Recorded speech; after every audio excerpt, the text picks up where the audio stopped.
और मैं आज आपको बताऊं कि प्रधानमंत्री नरेंद्र मोदी ने आज इसी इमरजेंसी को लेकर कई सवाल उठाए हैं। उन्होंने ये भी कहा कि डिक्टेटरशिप असली कौन सी है ये आप तय कर लीजिए। आज मेरे साथ जो मेहमान हैं उनका परिचय आपसे करा देती हूं। कांग्रेस के नेता वरुण पुरोहित जी हमारे साथ जुड़ रहे हैं। हमारे साथ शिवम त्यागी हैं, बीजेपी के प्रवक्ता हैं। विवेक सैलस जी हैं हमारे साथ, समाजवादी पार्टी के प्रवक्ता हैं। हमारे साथ वरिष्ठ पत्रकार समीर चौगांवकर जी हैं और इसी के साथ साथ हमारे साथ संजय मिश्रा जी हैं, आम आदमी पार्टी का पक्ष रखते हैं। मैं सबसे पहले इसी पूरी खबर पर आ रही हूं क्योंकि बार बार ये कहा गया, आज एक बड़ा इंटरेस्टिंग तस्वीर थी। आज राहुल गांधी सदन में पहुंचे थे, प्रधानमंत्री के साथ स्पीकर को शुभकामनाएं दी, लेकिन उसके बाद जब वापस सीट पर गए तो शुभकामना देते देते फिर वो संविधान की याद दिलाने लगे। अब सीधी बात यह है कि शुभकामना में भी संविधान, तो जब वो संविधान की बात कर सकते हैं तो क्या यहां पर संविधान को कुचलने वालों की बात नहीं हो सकती? सुचारिता जी, राहुल गांधी जी ने बहुत पहले तो मैं आपको बात कर रहा हूं, जो आपने प्रधानमंत्री राहुल जी का जो चित्र बताया इतना सुंदर, भारतीय लोकतंत्र का सबसे बड़ा लोकतंत्र दुनिया का, सारी दुनिया देख रही होगी भारतीय लोकतंत्र किस प्रकार का है। मेरे को एक कविता याद, बचपन की कुछ 4 लाइनें याद आई। मानस भवन में आर्यजन जिसकी उतारे आरती, भगवान सारे विश्व में गूंजे हमारी भारती। तो आज हमारे भारत की लोकतंत्र की, संसद की गूंज पूरी दुनिया ने देखी कि किस प्रकार से हमारे विपक्ष हो जाए, आपस में हम किसी तरह क्रिटिसाइज करें। लोकतंत्र है, अपने अपने व्यूज होते हैं। अब आपने कहा राहुल जी ने संविधान की बात, संसद जो है वो तो बनी संविधान के तहत है, तो उसमें विपक्ष का नेता ने उनके कोई भी अमर्यादित आचरण नहीं था, कोई शब्द ऐसा नहीं था। उन्होंने सिर्फ आग्रह किया कि ऐसे ऐसे संविधान के हिसाब से विपक्ष को न कुचला जाए, हमारी बातें भी सुनी जाए, क्योंकि पिछला एक्सपीरियंस ऐसा था। तो वो बात की, जहां तक आपने इमरजेंसी की बात की, देखिए कोई इमरजेंसी का आज कोई प्रश्न उठाने की, किसी प्रकार की जहरीली बात करने का दिन नहीं था, लेकिन अगर स्पीकर इस बात को उठाता है तो उसकी निष्पक्षता पर प्रश्न चिन्ह लगता है। अगर कोई सांसद उठाता तो मान सकते थे भाई अगले मन में नहीं, एक बात बताइए, अच्छा ठीक है वरुण जी, एक बात बताइए, राहुल गांधी किसको बधाई दे रहे थे? राहुल स्पीकर को बधाई दे रहे थे। तो स्पीकर को बधाई संदेश देने में उन्हें संविधान को मत कुचलिए या संविधान की बात ध्यान रखिए, उन्होंने कहा कि नहीं, उन्होंने क्या कहा? उन्होंने कहा संविधान का सम्मान करने की जरूरत है। हाँ, तो विपक्ष का बात बताइए होता है। हाँ। आप उनको एक युवा के तरीके पे मत देखिए। ये आज वो विपक्ष के नेता है, भारत के सबसे बड़े लोकतंत्र का विपक्ष के नेता राहुल गांधी। अब तो हम राहुल गांधी को युवा नहीं कहना चाह रहे हैं, विपक्ष का नेता, अपोजिशन के नेता, स्ट्रांग विपक्ष के नेता हैं राहुल गांधी। और उन्होंने आज एक भी शब्द अमर्यादित नहीं कहा। सारे पत्रकार, वरिष्ठ पत्रकार, मैं कह रही हूँ कि अमर्यादित का, मैं आपसे सहमत हूँ, राहुल गांधी ने कोई अमर्यादित शब्दों का इस्तेमाल नहीं किया। लेकिन राहुल गांधी जब संविधान की बात करते हैं तो वहां से ओम बिरला जी ने, जो स्पीकर ने बात कही शिवम, उन्होंने इमरजेंसी की याद दिला दी, उन्होंने काले अध्याय की बात याद दिला दी। वहां पर सदन में उसी टाइम हंगामा होने लगा कि इसी तरह आप सदन चलाएंगे। वो सीधे सीधे बायस का आरोप लगा रहे हैं स्पीकर। मुझे लगता है कि इस देश में जो इमरजेंसी हुई थी उसको लेकर इस देश में किसी को भी कहीं पर भी कैसे भी सवाल उठाने का अधिकार है। मैं बहुत बहुत आभार प्रकट करता हूं स्पीकर महोदय का कि एटलीस्ट कल ही ये हुआ है, 50 साल पूरे हुए हैं जो इस देश में इमरजेंसी लगी थी उसको लेकर। तो मैं मानता हूं उसको, इस देश को ध्यान रखने की आवश्यकता है कि लोकतंत्र में किस तरीके से इंदिरा गांधी जी ने, कांग्रेस ने इस लोकतंत्र की हत्या की थी और हत्या करने के बाद इस देश का क्या हाल किया था। एक ही दिन में 900 नेताओं को गिरफ्तार करा लिया था इस देश में। और कहानियां ऐसी ऐसी हैं कि स्कूल में जो 10th और 12th के बच्चे होते हैं उनकी पूरी की पूरी क्लासेस को गिरफ्तार कर लिया गया था। कल एक छोटा सा कार्यक्रम मैं हरियाणा में कर रहा था, वहां पर जो चीजें निकल कर आई, कुछ जो बुजुर्ग लोग थे उन्होंने बताया कि उनको गिरफ्तार किया गया। गिरफ्तार कर उनको पुलिस कहती थी कि जाओ वहां पीपल के पेड़ पर पहले पेशाब करके आओ। फिर उसके बाद कहते हैं कि उनको कहा गया कि बाकी के लोग कहां हैं जो हंगामा कर रहे थे, उनके लिए उनको जो है करंट लगाया गया। मतलब जब आप उनकी कहानियां सुनेंगे तो रो देंगे। ऐसे ऐसे दृश्य इस देश में आजाद होने के 25 साल से ज्यादा जब हो गए तो उसके बाद इंदिरा गांधी ने किया। आज ये कांग्रेस वाले आकर कहते हैं कि हम संविधान की रक्षा करेंगे, लोकतंत्र बचाएंगे। अरे जिस पार्टी ने जो है, अगर मैं बात करूं तो 104 से ज्यादा बार संविधान बदला और जिसमें से 41 बार तो खुद सिर्फ इंदिरा जी ने बदला हो, वो इस तरह के भाषण जब देते हैं तो मुझे लगता है कि देश उनको एक्सेप्ट नहीं करता। दूसरी बात, सिर्फ इतना ही कहा ओम बिरला जी ने कि जो ये हुआ था, जो इमरजेंसी लगाई गई थी, वो इस देश का काला अध्याय है और इस देश के एक एक बच्चे को जानने का इसका अधिकार है।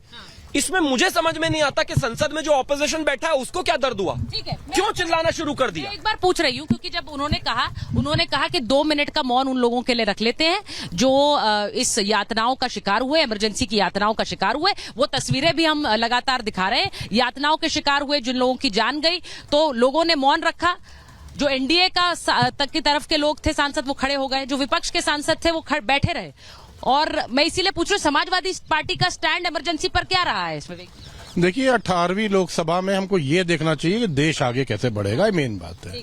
आज 50 साल हो गए जिस बात को, हम लोग कितने लोग हैं जो पैदा भी नहीं हुए होंगे, उसको लेके आप ध्यान भटकाने की सिवा और आप कर क्या रहे हैं ये बता दीजिए। देश में आज क्या देखिए किस तरह से ट्रेनों का डिलेरमेंट हो रहा है, किस तरह से पेपर लीक हो रहा है, किस तरह से आतंकवादी हमले हो रहे हैं, और आप योगासन कर रहे हैं और सेल्फियां ले रहे हैं। आपके नेता ने तो लड़ाई लड़ी थी इमरजेंसी के खिलाफ। नहीं, माननीय मुलायम सिंह यादव स्वर्गीय ने बिल्कुल लड़ी थी उस समय तो बहुत। आप कह रहे हैं भूल जाइए। नहीं, देखिए इमरजेंसी वो होती है जब 113 सांसदों को निलंबित किया जाता है। इमरजेंसी वो होती है जब किसानों पे आंसू गैस छोड़ा जाता है। कांग्रेस ने जो लगाई वो इमरजेंसी नहीं है। अरे आप आज की बात करिए ना मैडम, आप 50 आज गठबंधन हो गया तो कांग्रेस की इमरजेंसी नहीं रही विवेक जी। तो हम 5 साल पुरानी बात करना स्टार्ट कर देते हैं। चलिए कोई दिक्कत नहीं है। अगर इमरजेंसी से बात करने से देश आगे बढ़ता है तो बात करिए, क्या बढ़ता है। अब वो कांग्रेस वाली इमरजेंसी नहीं रही है। देखिए ये कहते हैं कि नहीं इमरजेंसी को तो 50 साल हो गए, तो 50 साल पुरानी बात को बात करने में, उनको याद करने में क्या बुराई है। मेरे देश को आजाद हुए 75 साल हुए हैं, उसको भी भूल जाऊं क्या। भगत सिंह, राजगुरु, सुखदेव ने इस देश के लिए जान दी है, उसको भी भूल जाऊं क्या।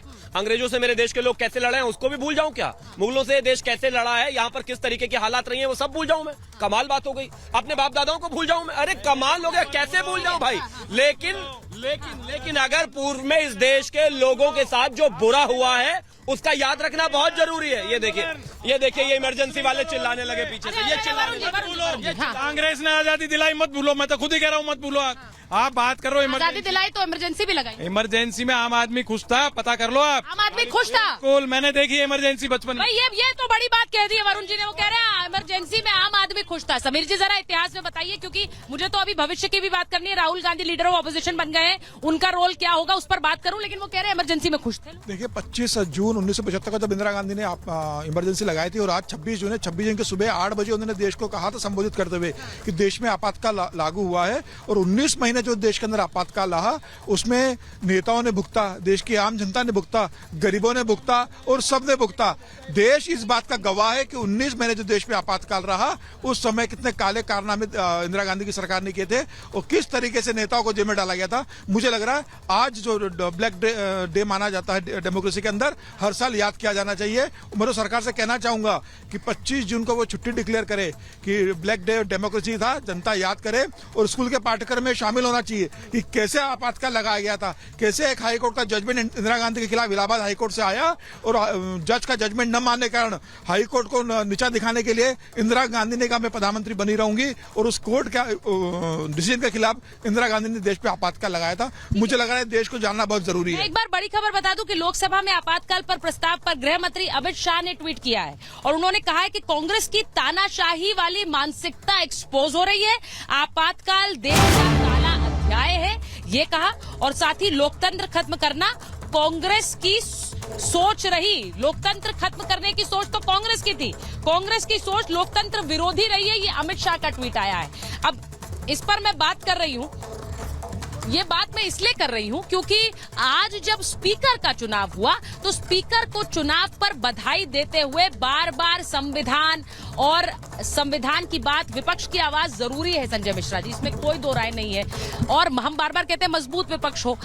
आज जो सदन में हुआ है, मुझे बस ये जब मैं कार्रवाई देख रही थी तो हर नेता ने बोला, लेकिन ऐसा लगा कि वो तंज ओम बिरला पर कस रहे थे। हम बार बार कहते हैं स्पीकर किसी पार्टी का नहीं होता।